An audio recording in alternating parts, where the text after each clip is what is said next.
Well, Anna Marie Roerink, she's principal at 210 Analytics, LLC. It's a firm that provides customized research with a specialty in food retailing. Through countless consumer studies, Anna Marie has developed an excellent perspective on the ever-changing wants and the ever-changing needs of the grocery shopper. Anna Marie designs and authors the annual Power of Meat study, along with similar food studies in produce, deli preparation, frozen, smart food, bakery, candy, and even other categories. Anna Marie is going to be leading a live consumer focus group, really to help us better understand consumer perceptions of animal agriculture, and you'll have the chance to ask questions. So Anna Marie wants this to really be an interactive session, but please keep an open mind, and remember that we really want to learn about these consumers' perspectives, try not to change them. And with that, let's welcome Anna Marie to the stage. Well, thank you for that wonderful introduction, but as you mentioned, today it's not about me at all. In fact, hopefully you're going to hear as little as possible from me and as much as possible from these guys over here. So who are they? They are consumers from in and around Kansas City, and we made sure that we have a variety of ages and professions and as much of a diverse crowd as we can. So we have 6 folks here today, and they're going to share with us anything and everything relative to their meat purchase, their meat interaction at restaurants, and as you mentioned, we have some questions to talk about for about an hour, and then we have about half an hour left for you guys to ask questions as well. So just to make sure we get through all the material that we talked about with the committee, we're going to be talking through our discussion first, so make sure you keep writing down the questions as they come along, and then we'll have about half an hour left at the end to make sure we cover as many questions as possible. So all that said, like I said, you're going to hear as little as possible from me today. So let's start all the way at the end. We have Lynn over there. If you guys could just go down the row and introduce yourself a little bit, that'd be awesome. Sure. I'm Lynn, and I am in my late 50s, and I am a marketing professional. I am single with 2 kitty cats that are not meat consumers, and I do the primary grocery shopping. I'm a cross shopper, so I shop for vegetables at Aldi, I shop for meat at Trader Joe's and Whole Foods, and I shop for other things at Marsh's Sunfresh. And when eating out, I like Q's Barbecue.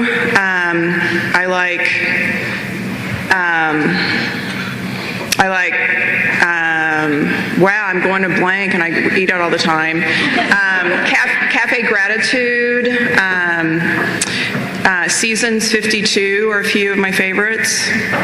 Awesome. Zach. I'm Zach. I'm 28. I run a digital design company. I do photography, videography, graphic design, things like that. In my household, it's me, my wife, and we have a 3-year-old son and 2-year-old daughter, and my sister-in-law lives at our house as well. She's 18. My wife and I split the grocery shopping. We mainly shop at Sprouts and Aldi. And eating out. Born and raised in Kansas City, so I love barbecue, anything barbecue. We love sushi. I don't know. I'm not too picky when it comes to food. I love most things, so. Awesome. Victoria. My name is Victoria. You want to pull the mic a little bit closer? There you go. And if you could share. Is that better? Yeah, that's better. I'm Victoria. I'm 33. I do most of the grocery shopping in my home. It's me, my significant other, and our 2 kids, and my daughter is 11. The youngest is 4 months this month. So I split my grocery shopping as well. I generally buy my meat and produce from Price Chopper, and then other things that I need to buy I get from Walmart. I will, depending on if I'm short on time, sometimes I'll do online shopping if, I'm really short on time that week. When eating out, we usually go to places like Longhorn Steakhouse. We really like seafood. There's a place called Haracho's Mexican Seafood. They have really good food, and we really like brunches. And that's it. right, Christine. Hey, I'm Christine. I am 39. Yeah, I was debating whether to say 39 or 30 late-ish. But, okay, so profession, I'm just like a part-time doggy walker, take care of animals. Household, it's just me and 2 plants. Very exciting. My role in grocery shopping, I do all of the grocery shopping. I go to Price Chopper, Hy-Vee, Natural Grocers, and Aldi's. I don't eat out a lot, but my favorites, like Applebee's, Minsky's, to die for. And that's, yeah, I love pizza. All right, Bill. Hi, my name's Bill. I'm 55. I live with myself and a roommate. I do almost all the grocery shopping. I usually go to the Marshall Sunfresh, mostly because it's close to me.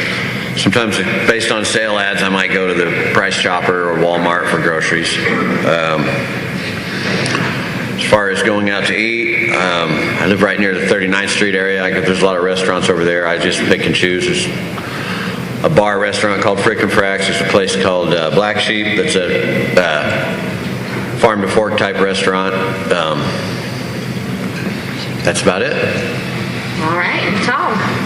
Hi, I'm Tom. Before I share with you, I'd like you to know this violates my witness protection program, so please don't share with anybody. Okay?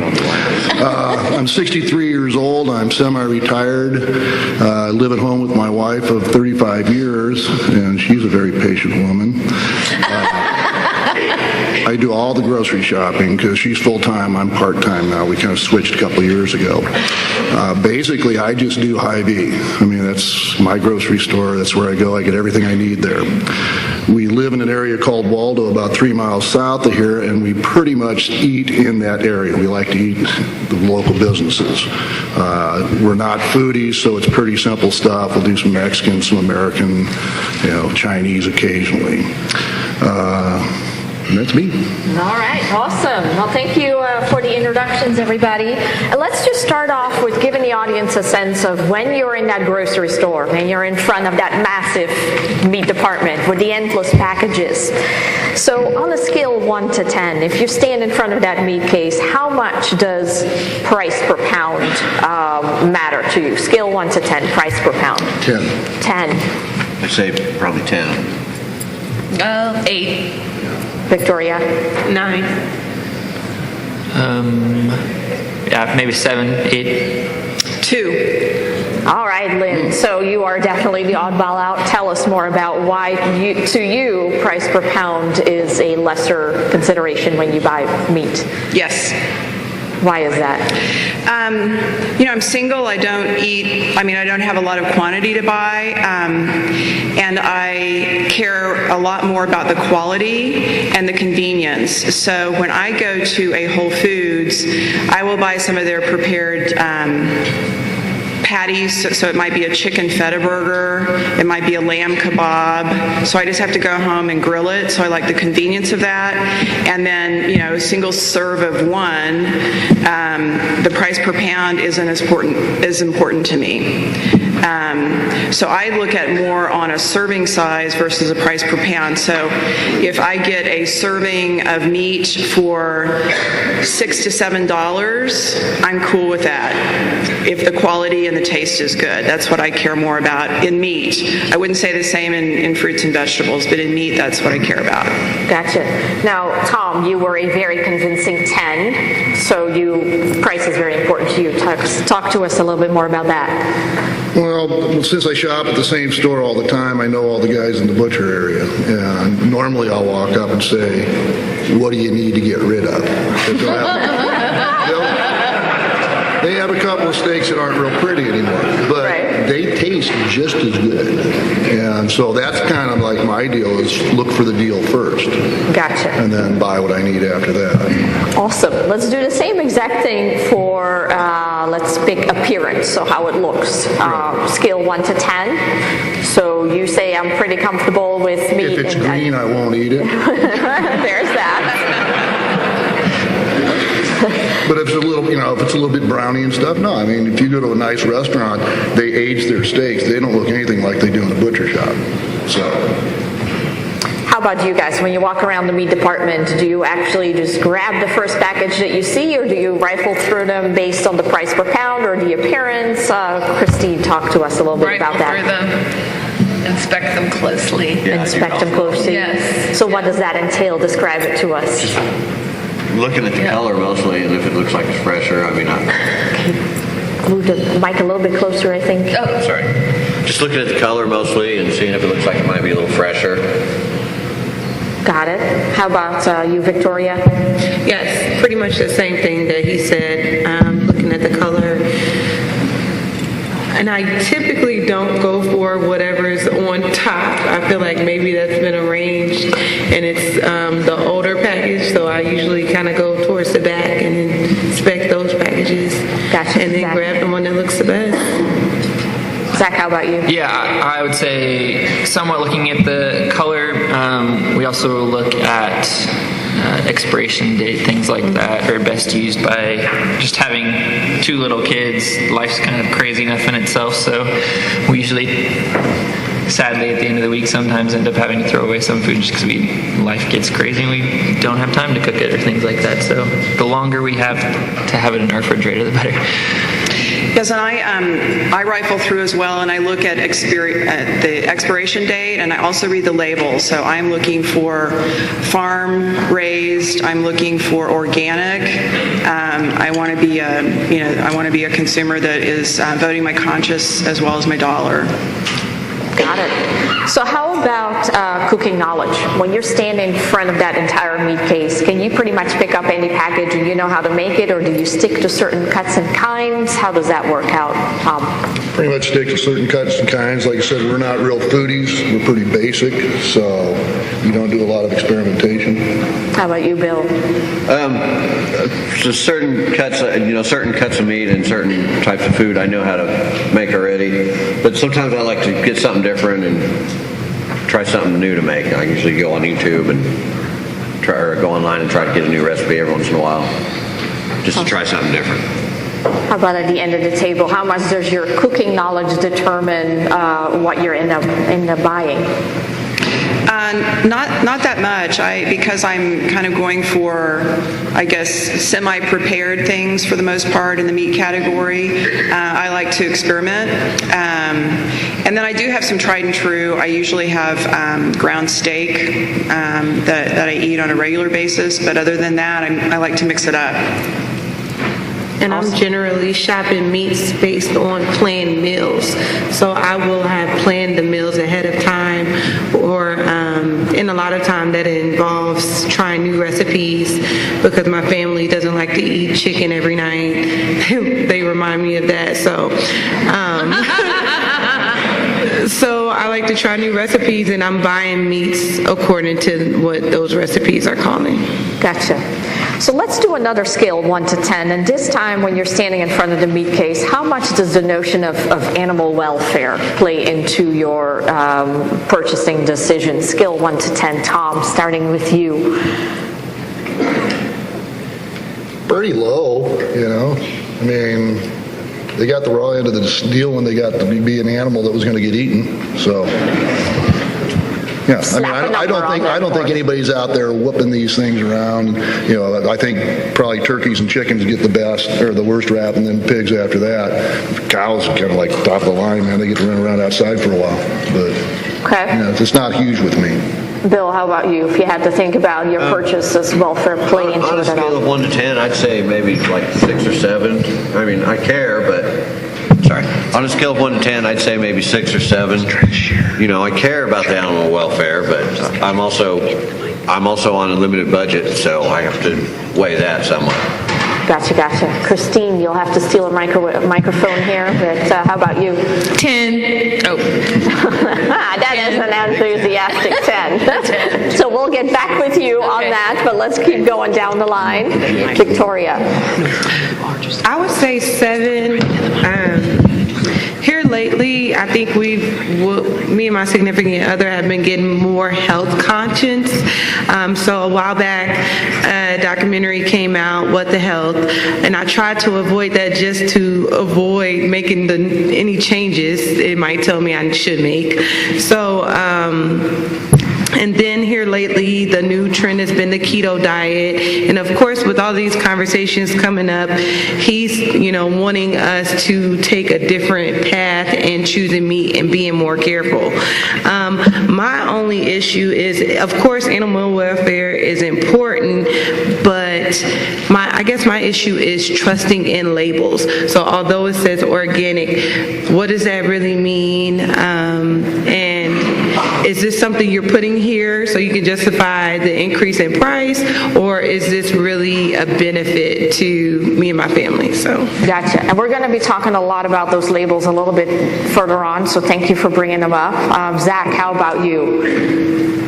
I definitely think it's important. I don't think I was consciously aware of it earlier on in life. I went to school in Manhattan, Kansas, so with a lot of farming community people. And some of my closest friends in college, their families owned a pig farm, and I got to go visit it, and so I think I became more aware. And now that I work in the videography world, I helped on a commercial set at a turkey farm, and so it was just continuing to get eye-opening experiences to what the actual animal life cycle is like. So I definitely feel like I'm more aware of it now, so I'd say probably a 7 or 8. My wife and I are pretty healthy, active people, and so we definitely are conscious of the things that we put in our body just according to our budget, and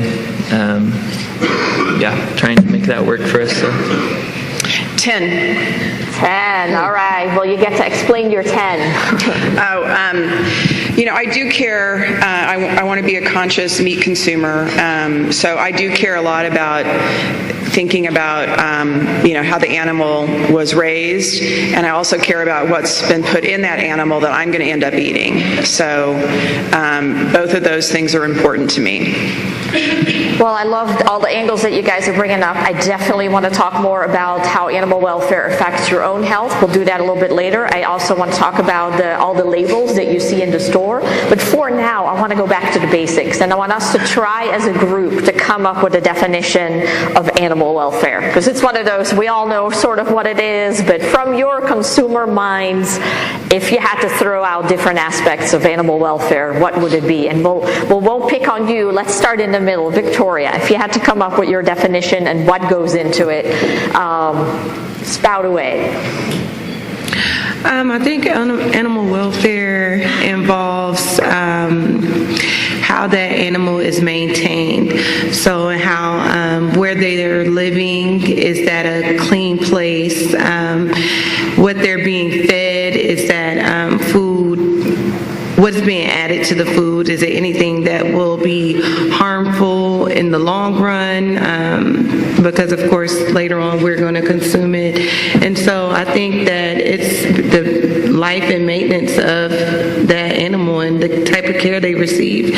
And if that's poor, just like with us, if our living conditions are poor, then that shows on our health. And so it's animal welfare to me is how the living conditions of the animal impact its health, for good or bad. Awesome. So your first 2 points are where they live, what they were fed, and their general conditions. Anybody on the panel want to add some more to that? Any other aspects? Lynn, I see you going.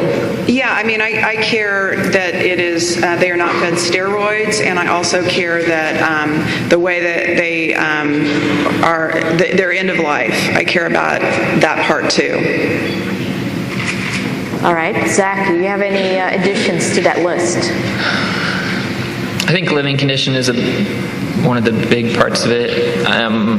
Like I said, I don't think I was consciously aware of that until I visually witnessed 16,000 or whatever turkeys shoved in a barn, and I was like, oh wow, they literally piling on top of other dead animals and things like that. So I guess that's the only So experience I have. Living conditions, are they crammed into a space where they literally can't even physically move or things like that? So let's talk about living conditions a little bit more. So the aspects that you've seen is the number of animals per set space, right? Are there any other areas that you would think about would give an animal a better living condition during its life? Any other aspects that you guys think about, Christine? Yeah, just like being outdoors, having enough space to roam around. I don't know, I mean, depending on the animal, like if they have friends, you know, just for their emotional well-being and their physical well-being while they are, Okay, so access to the outdoor. Yes. How about maybe natural light if they are indoors? Yes. Okay. Yeah. All right, any others? We talked a little bit about what they eat, so let's talk about that a little bit more. So of course in beef, you guys probably have seen the grass-fed call-outs on packaging. So think about more about what they eat. Like a couple of you mentioned, I think that impacts me as a consumer. Talk to me a little bit more about that. I think, Victoria, you were the one to bring that up. It kind of reminds me of course, like I was mentioning, it's important what we put into our bodies, and the same applies to animals, especially the animals that we are going to later, rely on for food. And the same, our pets, we do the same thing with our pets. We purchase food that's going to be more healthy and beneficial for them. And even more so, it's important to do that with animals that we're going to later consume. If they are fed things that are not good for their bodies, and eventually we're going to consume that. If the food that they are fed, I was thinking back to living conditions, if the food that they are fed is, if it's not sanitary, so if the space is not clean and they're eating old food, or if it's mixed with waste that has not been cleaned up, all of those things matter. Gotcha. Lynn, you brought up steroids and hormones. How about antibiotics? Is that I'm sorry, what? Antibiotics. So you brought up steroids and hormones. How about antibiotic use? Any thoughts on that? Yeah, I would like the animal to be as clean and drug-free as possible. I guess antibiotics for the health of the animal versus pumping it up to make it fatter to go to slaughter. I think there's a little bit of a difference there. All of those things come into my decision making. So I read the label extensively, and the welfare, what everybody said here. I think how I look at it is what goes into the animal from a treatment and food and medicine perspective. That's what I'm eating, and I don't, and I will pay for that. I know it's more expensive, and I'm happy to pay for that. Those benefits for the animal and for myself. Gotcha. So let's talk a little bit more about antibiotics. So several of you shopped at Aldi. They have very prominent call-outs, never antibiotics ever, and otherwise you might have seen antibiotic-free, or you don't see anything at all. So Tom, when you're shopping, have you noticed those kinds of claims? Do you just shrug your shoulders, move on? Like, what does it mean to you as a consumer? Well, I guess it's not as important to me. I understand that in a commercial situation, when you have that many animals together, you've got to do some things to protect the animals themselves. And that's the whole bottom line is, do we put drugs in these things so we can have them all together? Do we let them run around the yard and have some fun out in the sun? If you do that, then the price of the chicken goes up. So, you get away the good with the bad, the cash per meal over the happiness of the animal.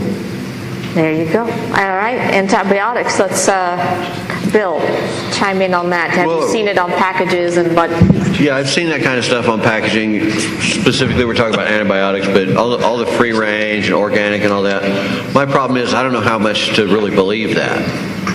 Okay. As far as I know, there's no standard certification. So that as a consumer, I can know that this company says it's organic, but I can print that label too. So I need to know that it's true. Got it. So specific to antibiotics, is it something that you seek out, like say chicken, and you see chicken with nothing on the package and you see antibiotic-free chicken? Is that something you pay attention to? I would probably prefer the antibiotic-free chicken over the other chicken. Okay. I mean, I don't think I see that a lot at the grocery store where I shop. Maybe I just don't notice it anymore because I go there all the time. All right.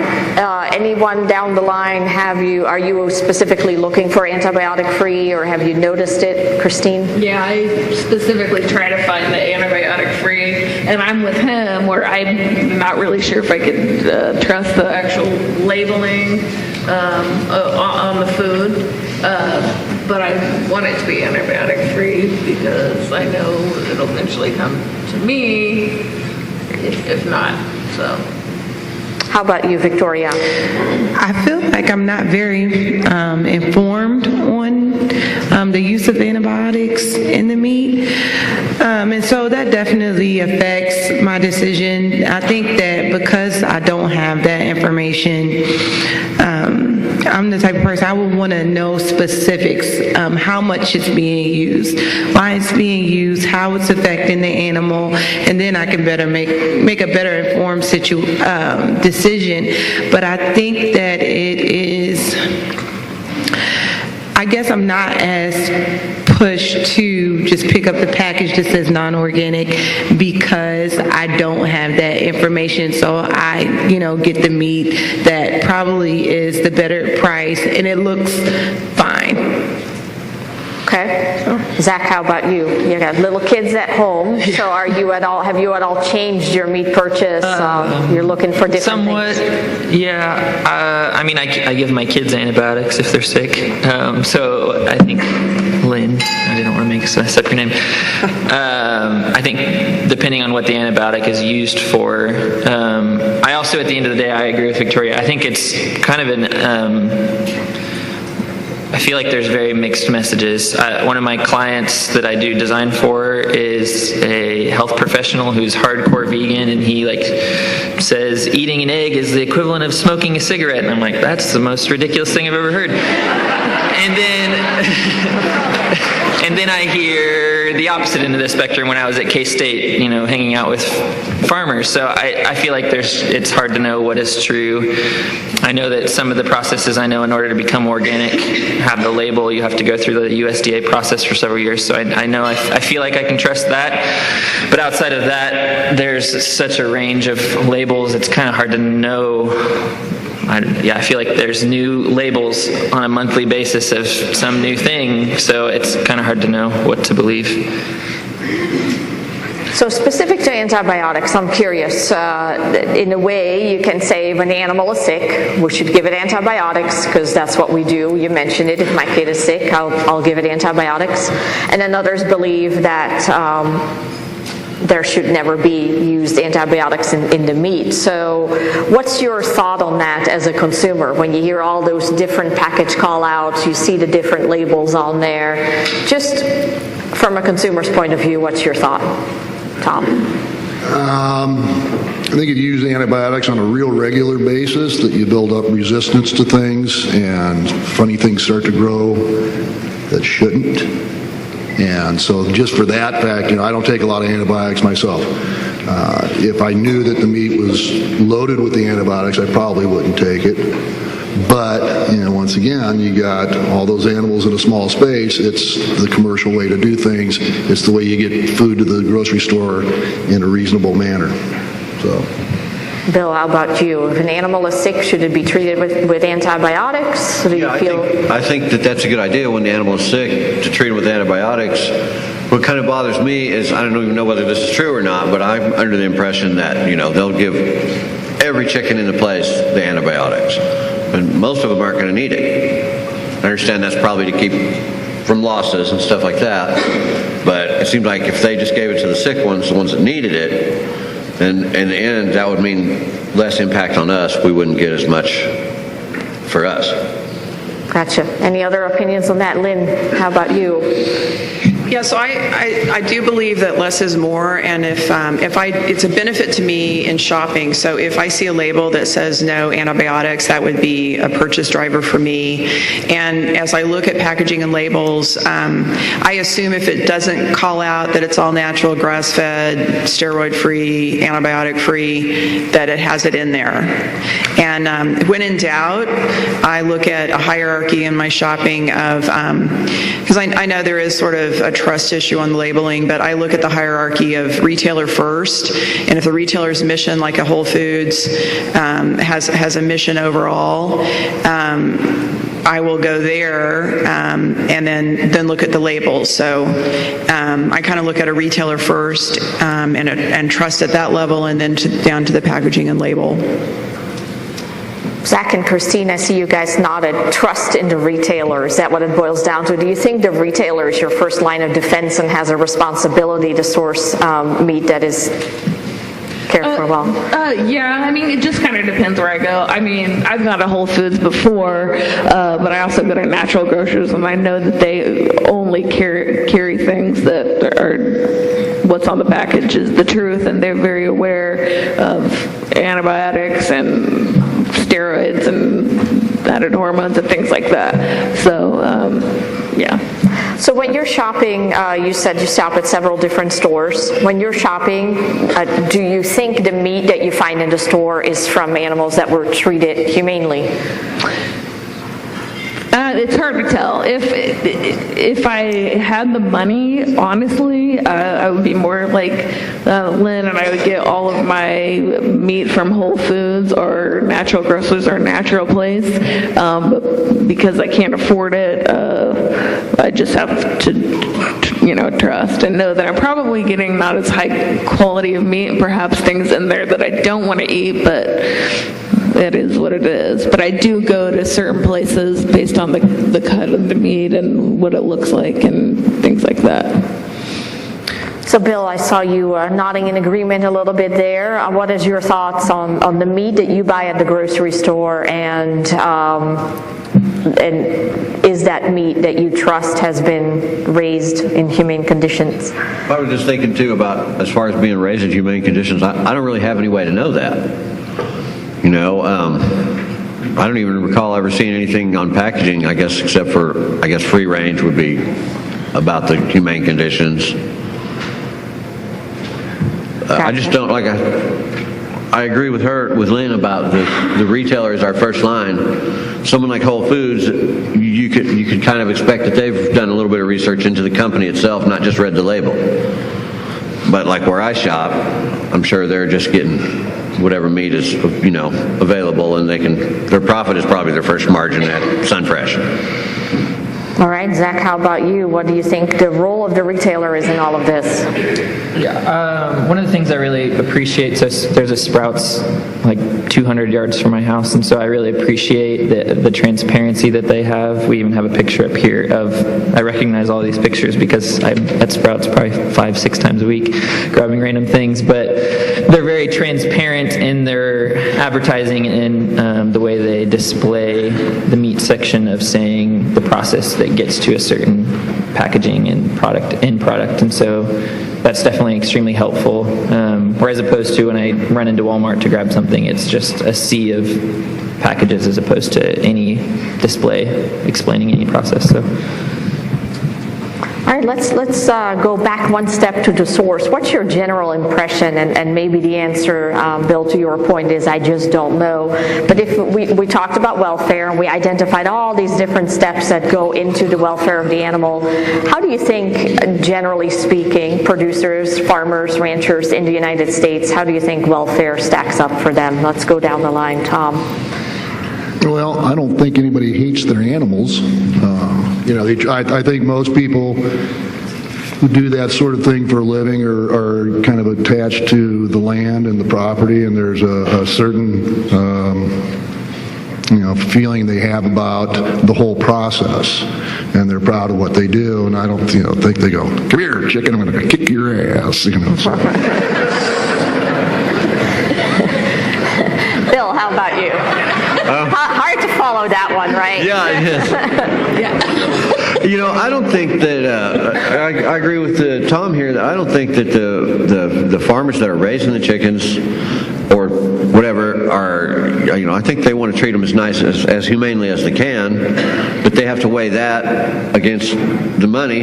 Just like on my end, I have to weigh whether I buy the organic meat over the regular meat because of the financial part of it. So I don't believe they, want to be mean to the animals or want to abuse them or anything like that. But sometimes because of the conditions, in order to compete, that's probably what they have to do. Christine, how about your perception of welfare in the U.S.? I agree with what they were saying. I think the problem is like the intersection between the welfare of the animals, but also producing as much meat as possible because you're competing with other people for profits. So, yeah. So. That's where you're landing. Any other opinion on Victoria, Zach, Lynn? I'm sorry. Relative to your perception of animal welfare of the producers in the United States? Do you mostly agree with what's already been said? Zach? I mean, I know that at the end of the day, it's a business. I run a business, and so I understand that there's profits and losses. You have to compete in order to make a profit, and so I definitely understand it's like any product.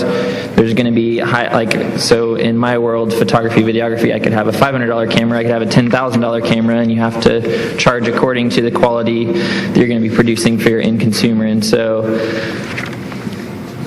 yes, I think it's definitely an important thing to process through, but I agree with everyone. There has to be I feel like there has to be a certain justified bottom level of quality that that producers should be held accountable to. Yeah, and I believe that, as a consumer, voting with my dollar is going to help change because it is a business, and I understand that people need to make money, and as long as we're buying sort of putting up with or buying some things that are enabling animal welfare not to be top decision driver, that's going to continue, and as we, and it's been happening. I mean, as we are seeing more choices and consumers are buying into those choices, I'm hoping that will grow. And so I kind of look at it as at the cash register, I'm buying meat and I'm casting votes. For me, I wanted to add that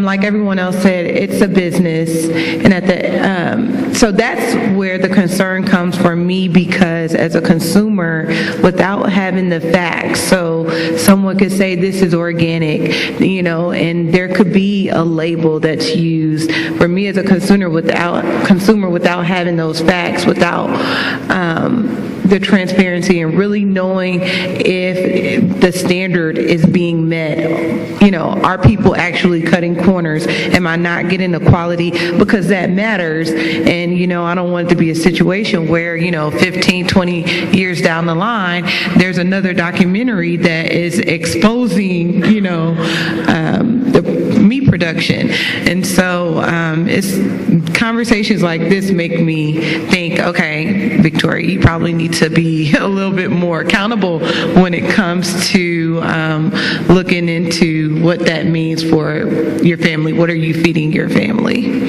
So let's talk about that a little bit more. Sources of information. Several of you have said, I see things said on pack. I don't know what it means, or I'm not sure how to trust it or where it even comes from. Let's talk about that.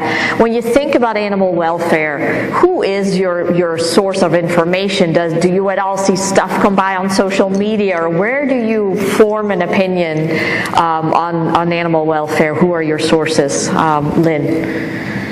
At the retail level, the retail level. So what kind of information would you like to see to give you the comfort and give you the type of information that you're looking for? Yeah, I mean, like Whole Foods, and I know Sprout does a good job with it as well, but sort of the storytelling at point of purchase. I mean, I like to know that where the animals come from and some of the details. And then, they'll feature farmers and kind of do a showcase to kind of show the backstory on that. And those are things plus the label. I mean, I don't go online and research certain brands. I just don't take the time to do that. So I'm taking sort of things at face value, but those kinds of things drive a purchase for me. Zach, how about you? Or Christine, I think you wanted to jump in. Yeah. I was just going to say, I wish every store would do a little backstory about that so I can know and feel comfortable with how humanely the animal was raised and also exactly what's going into what I'm ingesting. And furthermore, I have a lot of food allergies, and I know that sometimes there's things even in meats where I see like natural flavorings or something like that with like even packaged turkey, and I have to wonder, is that going to make me sick? So I need it to be transparent. All right, so we've talked about the retailer plays a role in this and making sure that they give as much information as possible. What else? Where else are you getting information about welfare currently, Zach? I feel like there's so many different places. I've watched several documentaries on Netflix. I know that controversy drives dollars, and so of course they're going to tell extremist stories, and so that's kind of hard to trust. I feel like the information that's communicated in those to an extent, like the whole eggs compared to cigarettes thing that came out in one of them. So yeah, I feel like there's a sea of information, but I agree with Lynn. That's why I love Sprouts, is that it's open and honest communication about what the labels at least are, whether they're telling a farmer story or not. I can at least be consciously aware when I'm standing there of reading, this is what grass-fed means, this is what organic means, this is what non-GMO means, or et cetera. So my sources are usually just word of mouth, the news. Sometimes the news will, like recently, romaine lettuce was warned against a few months ago. So the news, social media, of course. Dr. Oz is always coming on TV talking about some brand of food or some food option being better than another. So really sources like that. Gotcha. So you mentioned documentaries. Do you watch any, or have you watched any? Yes and no. Generally, when it comes to food in the past, not now, we're making better decisions now, but in the past, I've tried to stay away from those documentaries that try to take away American favorites like hot dogs. I really don't want to not eat hot dogs. So, but I have stopped eating them, and I'll eat them just, on the holidays. 4th of July is coming up. But, I've stayed away from them for reasons like that. Now, like I said, our family is moving in another direction, so I probably will try to look at them, but I think I'll just try to make the lifestyle change without even knowing the details of why it's so bad for me. Gotcha. Bill, any other comments on your sources of information, things you've heard, the tone of the things you've heard? Yeah, that's what I was thinking, is most of the information that I've heard, it's going to be like from the news or something like that, and it's not going to make it to that point unless it's negative.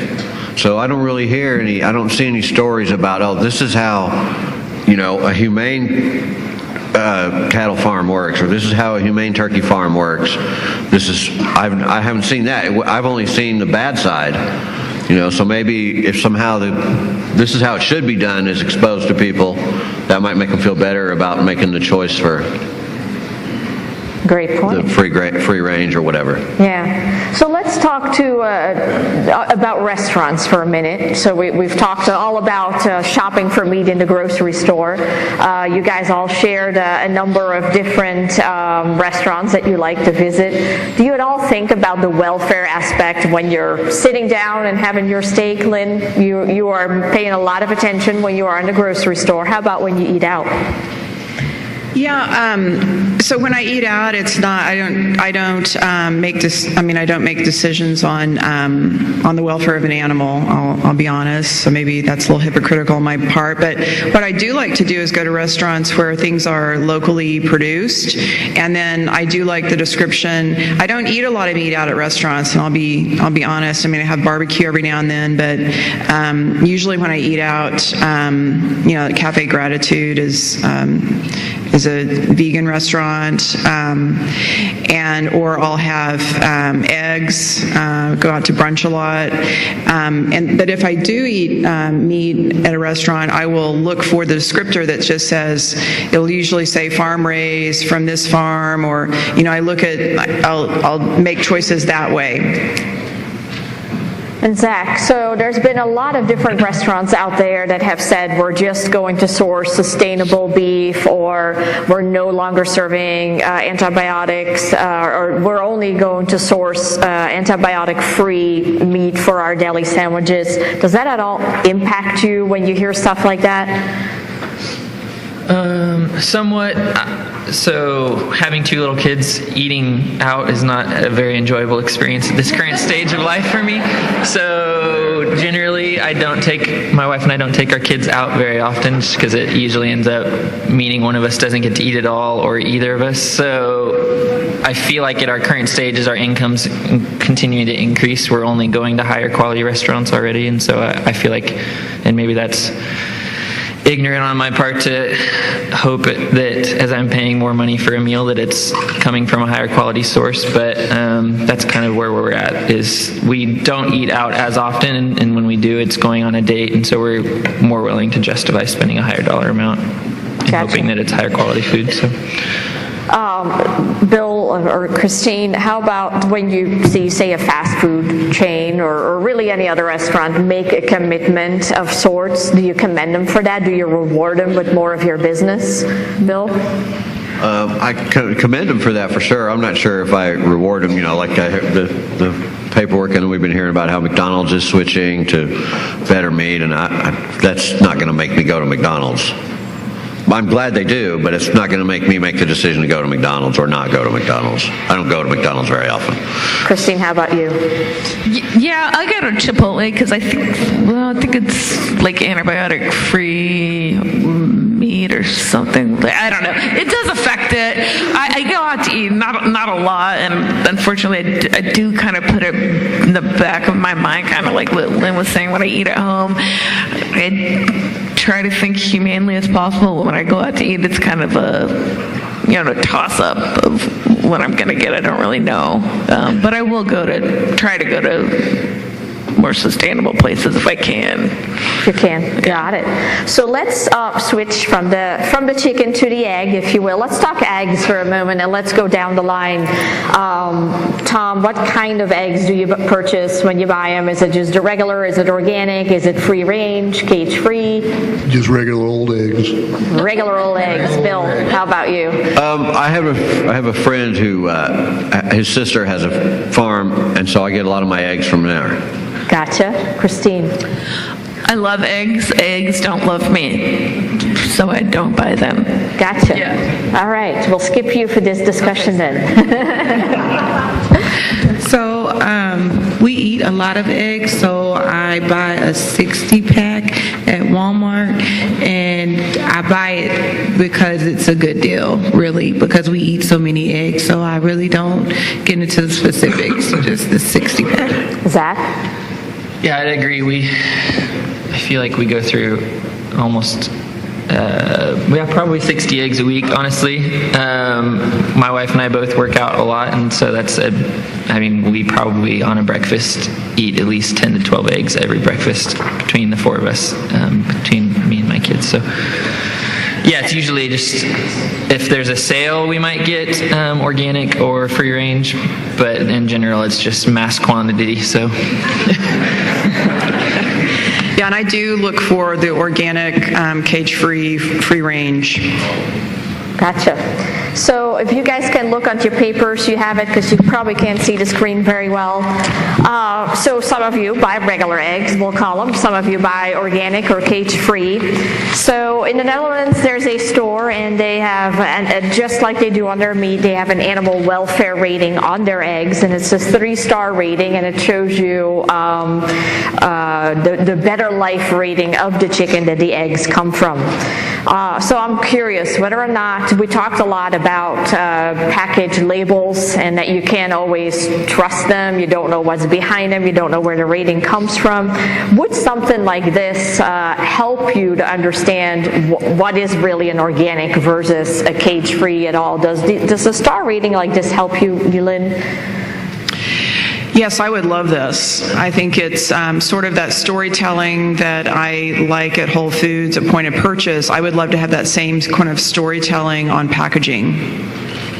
How about you, Zach? You mentioned you sometimes buy organic if it's on sale. How come you go back and forth? Like, tell us a little bit more about that. Yeah, I mean, honestly, I think it just comes down to, with us, when you're eating the amount of eggs we do, I mean, that it is almost double the cost when it comes to eggs. I mean, that's probably not an exact number, but so yeah, I mean, if they're on sale and it's a closer, more justifiable price to buy a mass quantity of organic eggs, we do that, but yeah, so that's where our reality is.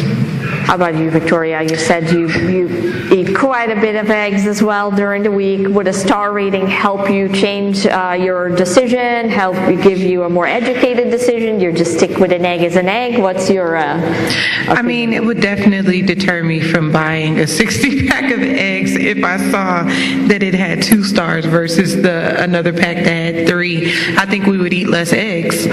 We would just have, I would buy the 3-star, but I think it would definitely help me to change my decision. I couldn't buy a 2-star. I mean, I would feel more informed then. Like if you're, going to pulling up to a hotel, you could tell the difference between a 2-star and a 3-star hotel just by the experience. So I think that would change something. Interesting. Bill, how about you? Maybe I'm just untrusting or something, because to me, I'm like, well, what's the difference? How do I know what's the difference between a 2-star and a 3-star? If they had a rating system like that, I think they would have to have it posted in the store. 2-star means this, 3-star means, this, and then it might affect my judgment on what I buy. Gotcha. So let's talk milk for a little bit. So Christine, I have the feeling that you're out on this discussion as well. Am I correct? All right. So let's talk milk a little bit. We see more and more plant-based milk popping up in the milk section, almond milk and what have you. We also see grass-fed milk starting to pop up in the dairy section as well, both in butter and in milk, etc. Lynn, I think you are our shopper here on the panel that is most into the various production claims. How about milk? What is it you purchase there? Almond milk, exclusively. Tell us why. I just feel like it's healthier than cow's milk, and it's got more protein. It's plant-based. I try to do that, I try to balance animal protein and plant-based protein, and I guess I'd rather get my my meat-based protein chewing versus drinking. Zach, how about you? What is your household purchase? We don't have a lot of milk. My wife and I are both lactose intolerant, and my daughter was getting horrible rashes all over her body whenever she'd have milk so we've cut it out entirely. So my son is the only one that would drink it, but because the rest of us don't, we just generally just don't buy milk because it doesn't like us very much. We all get very sick from it. So, Victoria, how about your household?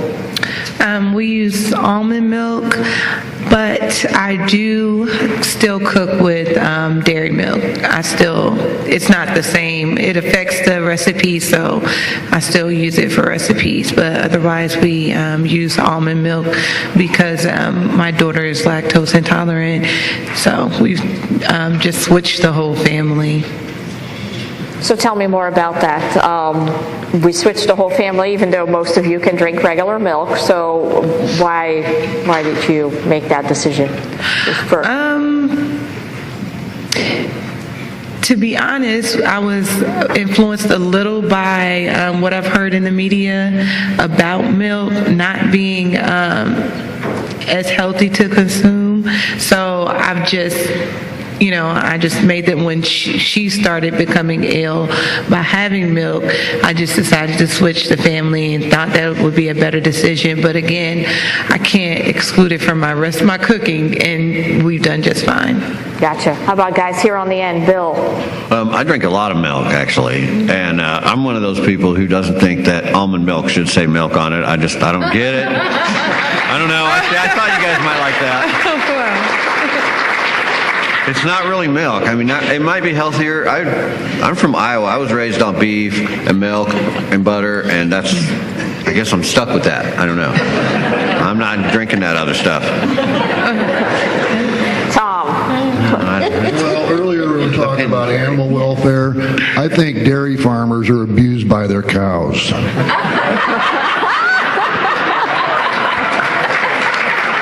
Twice a day, every day, rain, shine, cold, hot, it doesn't matter. You got to milk those little buggers. And I drink your milk. Thank you. Well, there you go.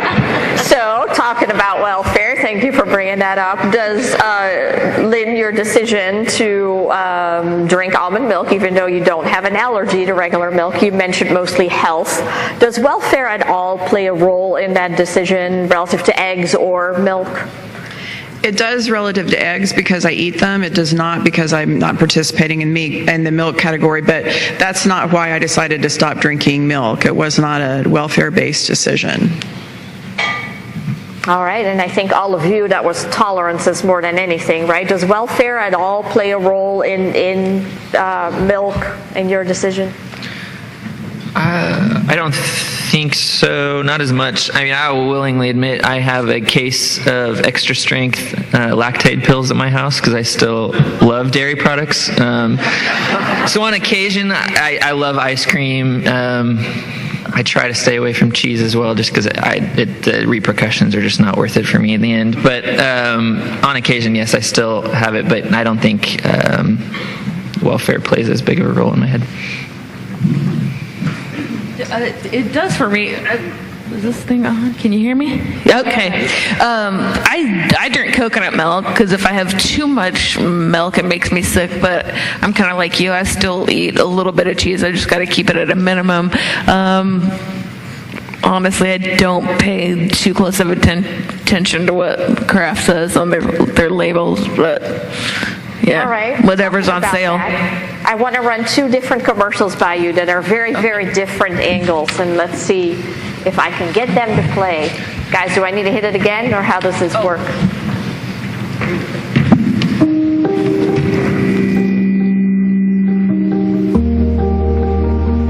Sargento people are real cheese people. Proud people. Passionate people. They don't believe in fake or phony, artificial this or superficial that. They know that in a world of overprocessed, there's no substitute for a piece of real.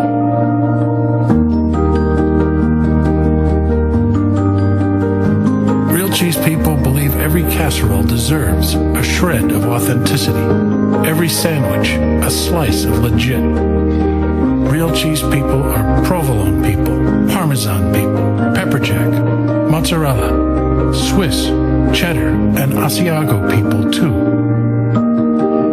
Natural cheese, off the block, 100% real. All right, there's our first commercial, and AV guy, if you could just go ahead and play the second one. Mom, he's blinking too loud. Sorry, is that too loud? You don't need any more hormones in your house. That's why you chose Kraft Natural Cheese, made with fresh milk without the added hormone RBST. It's cheese, as it should be.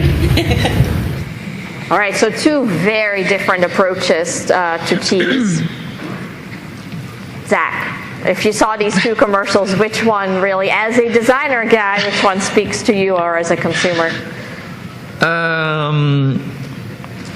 Honestly, I don't think it sways me too much either way. The only cheese that my wife and I honestly really eat, and this is I'm sure some people will roll their eyes at me being the young millennial, like, hip person or whatever, but my wife and I love to have friends over, and my wife loves making cheese boards and stuff like that, and so when we do eat cheese, it's only like more expensive, higher end, not cheese that's perfectly symmetrical in a shape in a package. So yeah, that's honestly the only early influence I have, is I don't buy bulk cheese, and so I don't know. I'm maybe a little jaded towards commercials just because that's the industry I work in. So yeah. All right, so Lynn, one commercial really focuses in on the absence of a hormone. The other one is all about we are the real cheese people. Which one speaks to you? The first one, I want a grilled cheese sandwich. The first one, and I think the second one feels like it's geared toward moms with kids, and that doesn't resonate to me.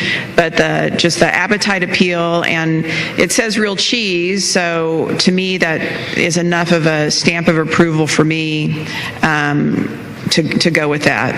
When I do eat cheese, I'm kind of with Zach. I don't buy branded cheese. I buy the artisan cheese. Bill, how about you? Thinking about those two commercials, which one speaks to you? I usually would probably, as far as the commercials go, would sway towards the one that shows me the people behind the product. It just makes it more, I'd rather support a person than Kraft. I'd rather support the farmer than support the Kraft company. I know it works out the same either way, but... So the message about the hormone versus the message about we are the cheese people, that's what speaks to you? Right, the message about the cheese people, and they love cheese, and they love being dairy farmers, so I'm hoping that means they'll give me a good product. So is that a general message that we should send out to this audience, is, speak to us more as a consumer about who you are and how you love your animals, etc.? Zach, you're nodding away. Yeah, so whenever I'm interacting with my clients, I'm always promoting telling a story as opposed to just pushing a product, because I think that especially in our culture today, video is so powerful and people love stories. It moves you, and so I definitely think getting to hear a backstory on a farmer as opposed to just like, we produce bulk cheese, buy ours, is way more powerful and impactful. Victoria, how about you? I feel the same, and I come into watching both of those commercials with already having some assumptions about the company. Kraft is... When you think of Kraft, you think of mass production and a variety of products, whereas with Sargento, you are thinking of a higher quality, something that's specialized. They're focused on cheese. It's not as generic as Kraft. So, and cheese, you can't really cut corners on cheese because you can tell the difference in the quality. So with cheese, I tend to be a little picky. So for you, the message about we are the cheese people resonates with you? Yes, it does. Christine, how about you? Actually, the second commercial resonated with me before, even though I was just talking earlier about how I didn't pay attention to the Kraft label, but that is important to me. Kraft is a lot of times cheaper than Sargento, so I will get it. But the first commercial, maybe I'm a little jaded, but even though it's an idyllic sort of situation shown on the commercial, I don't necessarily believe that that's what actually, happens. So. All right. Yeah. So audience, get your questions ready. Are we ready to run mics? Yeah. All right, got it. All right, so who's up for our first question?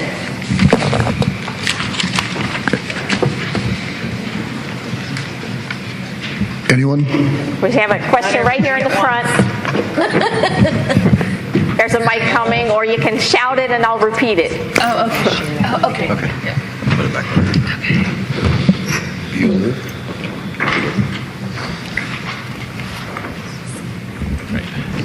Okay. Well, good morning. Thank you guys for being here. My name's Kevin Sheehan. I've got a question for you about antibiotic-free and package labeling. You guys talked a lot about antibiotic-free. Sometimes on the label of chicken, it'll say antibiotic-free and also veg-fed or vegetable-fed. Does that mean anything to you guys at all? The veg-fed part?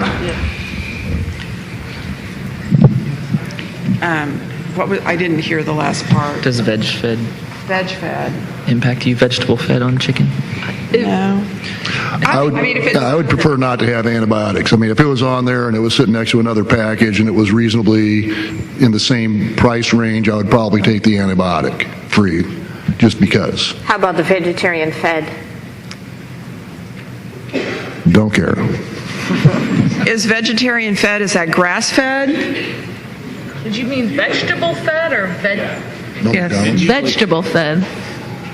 Yeah, it usually means without a meat and bone meal. I actually have not heard of vegetable fed. I've heard of grass fed, so. That's me also. Yeah. That's me also. I don't really know what that means, so it wouldn't really affect my decision because I don't know what it means. I guess if I saw that, I would assume that the quality of the animal is better, the quality of the meat is better. If I saw that, and like the gentleman said, if it was in the general price range of another package, or if it was just slightly more, I probably would pay more for that package. I actually do have one other question for you, and that is relative to things you've heard. How about meat and the environment, meat production and the environment? Have you heard anything about that? Lynn, I see you nodding away. Zach, so spout away, both of you. I mean, the only information I have on that is from some of those documentaries, and some of that, I mean, they can spout facts all day, but when seeing an actual farm where the waste is running into a river that's destroying an entire community and things like that, that's a little bit more easy to buy and understand and believe, as opposed to some of the other facts. So that's one aspect. Lynn? Yeah, and I mean, I have heard that, meat production does harm the ozone layer and harm the environment. I still eat meat. So you've heard it. Do you believe it? Do you think it is a major source? I guess I do. I do believe it. I think, moderation, I guess how it's changed me is that I'm trying to be a little bit more moderate and balance plant-based with protein from meat sources. And so I've shifted a little bit, and I would say that is a driver. But overall health for me specifically versus the environment is a bigger driver, and I guess that's selfish. How about any of you guys over here? Have you heard any or seen any documentaries, heard anything about meat production in the environment? Just in limited amounts. I'm kind of with Lynn. I mean, I'd like to think of myself as an environmentalist and tree hugger, and I really do care. But at the same time, I am more focused on what the meat is doing to me inside. Victoria? I have not heard any information about negative effects on the environment from meat production. Gotcha. All right, so just so you guys know, the audience in front of us here is the agricultural community at large. There's ranchers, there are beef, pork, chicken, turkey associations, there are veterinarians, there's really any retailers, any part of the farm to fork, as some of you guys mentioned, are in the audience here today. So audience, back over to you. I just was curious about the environment, so let's have it for some more questions. I see some hands over there in the back. Or here we go. Hello, I'm Anna. Thank you guys for being here. Just for a show of hands, can y'all just tell me how many of you have actually gone to a website to look at the products that you're eating? Gone to a website or maybe gone to the internet and just researched any chicken, egg, pork, any of the brands or the products themselves? All right, show of hands. Who has? Yeah. Okay. We are a hands down community over here. Okay, so my question is, some of you had mentioned that you've gotten information from the news or other sources, maybe in the store. How do you? And then you've also said that in the news that I forget who mentioned it, but one of you mentioned that in the news. Nothing makes the news unless it's negative or controversial, and I would agree 100% with that. So I'm wondering if something did come out, let's say it was a documentary or a show, and it just showed you sort of how the farm works, like the farm, really from a farm to table, the production process, what goes into each, to maintaining these animals, where they live, if there are antibiotics, how much of them are used, when they're used, that sort of thing. No controversy, just a simple, sort of day in the life type thing. Would you actually watch that? Yes. Yes. And then how do you think you would see it? So let's do a show of hands real quick. Who would watch a documentary like that? All right, a good majority. So Lynn, how about you react as a... I guess it would depend on what was in it, on how I would react. I would want to see different farm production, different places. I would not want to just see one meat production on one farm and, make an opinion off of that. But I think that would be interesting to see. Yeah, I'm with Victoria. I'd want to see different places just to compare. All right, does that answer your question? Yes. All right, we got one over there. Yeah, hi. I am Don Ritter. I'm a chicken veterinarian, and I did want to tell Victoria there's absolutely nothing wrong with eating chicken every night. Okay. So, thank you.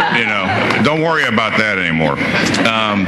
No, I have a question about certification labels, and I'm going to give you two choices. So you have the same label, and that can be certified by a private certification company that the producer pays to certify them, or the government can do the audit to certify that production practice. So which would you prefer?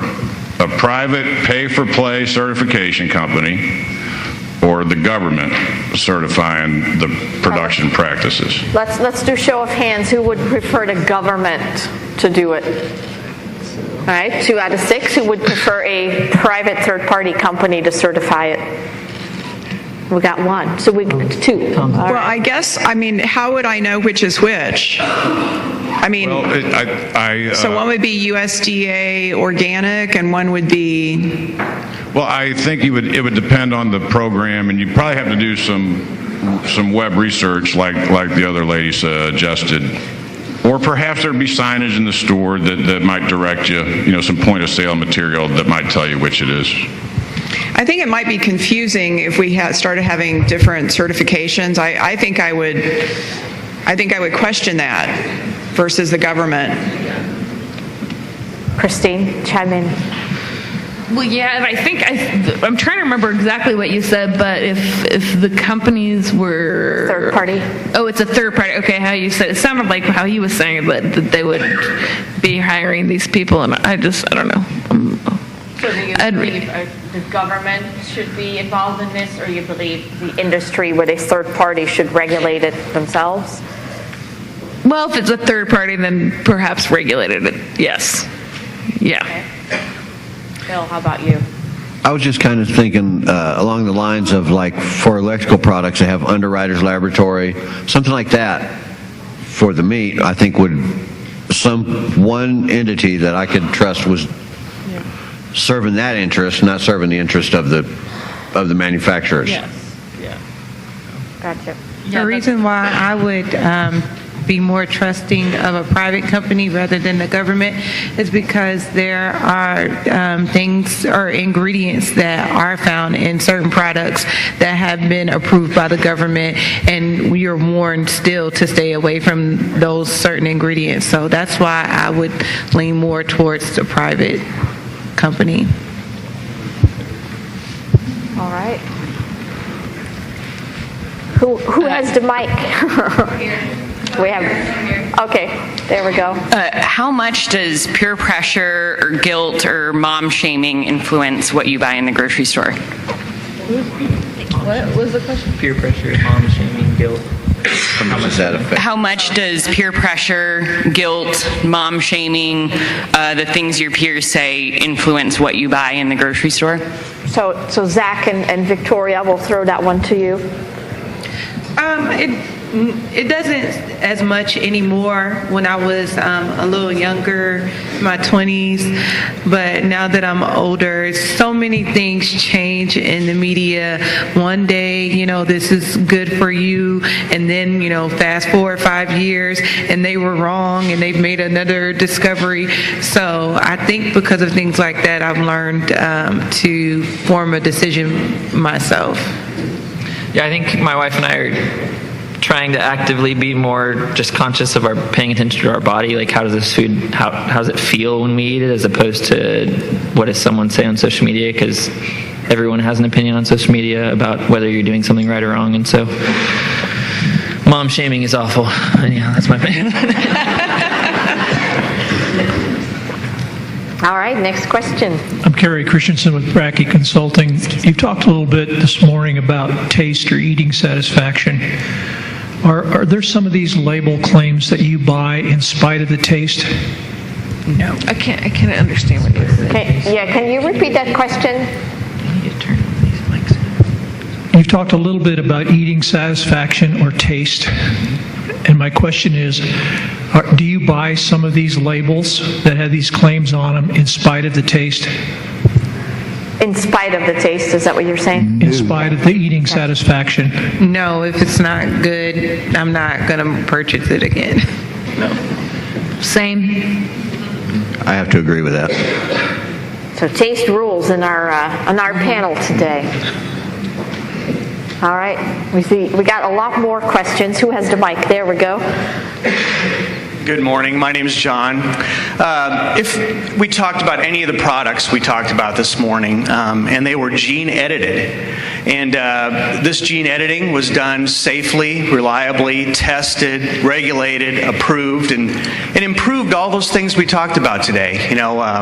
Lowered the use of antibiotics, improved their welfare, care of the animal, all those sorts of things. Would you buy any of these products if they were gene edited at all, if it was done safely? I mean, it sounds good, but I still don't really understand what gene editing means. So, have you seen in the grocery store products that said non-GMO? Yes, I look for stuff that says non-GMO. Actually, you do look for non-GMO? Yeah. So that's what you mean? Okay. Yes. So why do you look for non-GMO? And what kind of products do you look for it, and what's your reasoning behind it? Mostly I'm looking for non-GMO with corn, so I guess it's not applicable to here, but when I buy GMO corn, it kind of makes me sick, so. All right. I would need more information because gene editing, but without me, knowing the long-term effects of it, it kind of sounds like vaping is better than smoking. So is it one of those situations where it's, I guess, a healthier, a lesser of two evils situation? So is it really, or is it okay? Is it really safe? Yeah, that seems, I would need to know a little more information on that. In the meat category, I mean, I certainly am okay with modified watermelon. I don't like seeds, and I still buy seedless watermelon, but that seems a little sci-fi to me, but I don't know much about it, so my opinion's not informed. All right, we got one over here. So my question is along the same lines of food safety. So we talked about gene editing, and then also my question would be, I heard the group talk a lot about the story at the point of sale. We kind of like to have information right now. It's really easy accessible. So what if there was someone at the point of sale telling you that the antibiotic-free, the hormone-free, the steroid-free, gene editing, non-GMO was equally as safe as the stuff that didn't have any of that stuff on the label? Would you believe them? And if you would, explain why you would or why you would not believe them. So you're saying if there were somebody in the meat department who was able to have that conversation with you as a shopper and answer questions on the antibiotics, on hormones, on steroids, on all of that, would you at all engage in that kind of conversation in the store? Lynn, we'll start on your end of the table. Yeah, I guess on things like the genetically modified and some of those things that are a little bit more that I'm not as familiar with, I mean, I would probably research that before I would make a decision if I didn't know about it. I mean, I know grass-fed, I mean, I know some of those things that have become mainstream, but the non-mainstream things, I guess I would not take it at face value the first time I saw it. So if you had somebody in the store who you were talking with and they seemed knowledgeable, is that something that you would appreciate? Is that somebody who you would believe at retail? That would depend on the retailer. I guess if there was somebody, I mean, I probably wouldn't engage with a person at Walmart telling me that. Whole Foods, I would probably be open to listening. Tom, I heard you agree to that one. Well, yeah, I mean, like I said, I shop at Hy-Vee, and if Hy-Vee puts them in the store, you got to trust your retailer. But I was also in sales for a long time in my life, and I know that people can talk a good game and not know what they're talking about. So, yeah, you got to be a little bit skeptical. You got to trust where you get the information from, and I think if you trust your retailer, you're probably all right. Yeah. Bill, Christine, anybody? I was just thinking kind of the same thing he said. You know, there's a certain amount of trust, which you got to put in that, but something like saying that it's totally the same kind of makes me wonder, well, then why are they doing it? Exactly. So if it's the same, then why are they adding stuff? Obviously, they're not going to add items to it if it's not making any difference. So I'm not sure if I'd believe that, no matter where it came from, unless I saw some more information. And I guess I would add, one of the things that would resonate with me is understanding the why behind that. I mean, is the genetically modified, is that good for the environment? Is it better for the welfare of the animal? Or is it to increase production and profits? So that's the kind of stuff, I mean, that's sort of my radar going up, like, why are we doing this? So if I understood the why behind that decision, that would be meaningful to me. Got it. Next question. Hi, my name is Joanne Ellenbaugh. I'm a longtime ag journalist. Really appreciate you being here, and the insights that you've provided have been very insightful. My question has to do with farmers and farms. We know from research that consumers generally trust farmers, but farmers is a pretty broad field. And when you think about corporate farms, let's just take, for example, the pork industry. The largest pork operation in the country is family owned. Started out as a small family farm, but now, is a much, much larger, what you might call a corporate farm. But my question is, at what point do you trust a farmer and not trust it? Is it based on the size of the operation? And how would you describe a farm? All right, Christine, jump in. Yeah, for me, it's based on the size of the operation, because even if it started out as a family farm, as it gets bigger and it gets more corporate, I would think that the bigger the corporation, the more animals they have to have, and perhaps more crowded, spaces and things like that. So I would definitely trust a smaller farm or corporation. All right, Zach, how about you? It's a good question. I guess maybe this is me being uninformed. I don't know necessarily in terms of scale what a large operation is. So one of my best friends in college was a pork farmer growing up, or his family, and they had like 40,000 pigs on their farm. And in my head, I'm like, that is massive. I went to their property, and there was just a vast array of pigs. And so, but I don't know. But I trusted him, and he was a believable, honest person, and I trusted his family. And so I guess it's hard to understand, like, if it is a family-owned operation and the scale, then I feel like I trust that. I don't know. That's hard. I mean, and I don't make a very informed decision here, but I look at the brand and the labels, and so like a Tyson feels big corporate to me, but a smaller label or that feels smaller in the labeling and the branding, I assume that is, and usually those do have the organic and some of the other attributes I'm looking for.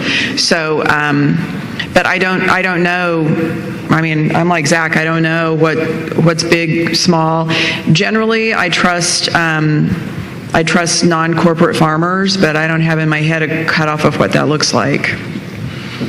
So there's a reality show called Undercover Boss, and it's where the CEO goes into the production level and in disguise and sees if certain values and qualities of standard are being met. And so it makes me think of that, because in a larger corporation, you're not sure if those standards are being met on the production level. So I guess the larger the company, the harder it would be to trust, but I'm not saying that it would be impossible, because in some of those situations, they go into the production level and the work is being done at the preferred level. So. Bill or Tom? Well, I just think that, like your point about the largest pork producer is a family farm. Well, every corporation was started out by a family. Then it gets to the point where, now that original family, their job and their work is more, I'm assuming anyway, more based on papers and numbers and things like that. Whereas, Joe Farmer, even if he works for that big corporation, in the end, he's the one who's sitting there and caring for the animals. He's the one who I'm going to have more faith and more trust in. I'm kind of a Midwest guy, and I trust Midwest values. I don't trust East or West Coast values very much. I think when you get to a large corporation and the corporate office in New York is telling some guy out in the middle of Iowa how to raise his stuff, what to give him, what stuff like that, bothers me a little bit. I think the farmers are the best. All right. And so I think that is actually a beautiful way to wrap it up, because I think we are out of time, right? You got the last word. There you go. So thank you so much, audience. Thank you so much, panel. This was fantastic, and I wish everybody a wonderful rest of the conference, and hopefully it was very helpful for you to dig a little bit into the mind of the consumer here today. And let's give our panel another round of applause for being so open